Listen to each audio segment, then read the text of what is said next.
নির্বাচন সামনে রেখে সংশোধিত পুলিশ কমিশন আইন ও এনজিও সংক্রান্ত আইন করার উদ্যোগে সরকারের উদ্দেশ্য নিয়ে প্রশ্ন তুলেছে বিএনপি।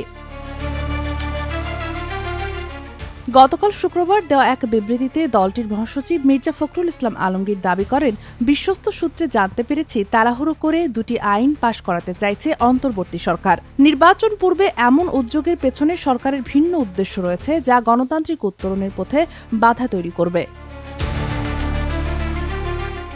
বিবৃতিতে তিনি আরও বলেন, জনগণের ম্যান্ডেট ছাড়াই এমন গুরুত্বপূর্ণ আইন পাশ করা সমীচীন নয়। এগুলো পরবর্তী জাতীয় সংসদে আলোচনার মাধ্যমে প্রণয়ন হওয়া উচিত। এদিকে জুলাইয়ের গণঅভ্যুত্থানের পর থেকে একটি স্বাধীন পুলিশ কমিশন গঠনের দাবি উঠে আসে।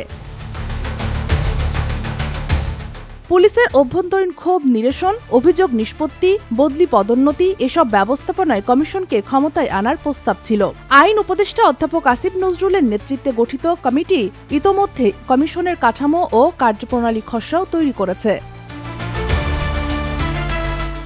খসড়ায় জবাবদিহি, স্বচ্ছতা ও শৃঙ্খলা নিশ্চিত করার কথা থাকলেও কমিশন পুলিশ পরিচালনার নিয়ন্ত্রক কর্তৃপক্ষ হবে না। অন্যদিকে আজ শনিবার প্রধান উপদেষ্টার কার্যালয়ের বিশেষ সভায় বৈদেশিক অনুদান রেগুলেশন অধ্যাদেশ ২০২৫ নীতিগত ও চূড়ান্ত অনুমোদন পেয়েছে। সংশোধনী অনুযায়ী বছরে ৫০ লাখ টাকা পর্যন্ত অনুদান নিতে এনজিওদের আর অনুমোদন লাগবে না। এনজিও নিবন্ধন সহজ করা হয়েছে, অনুদান অবমুক্তের শর্তও সহজ হয়েছে।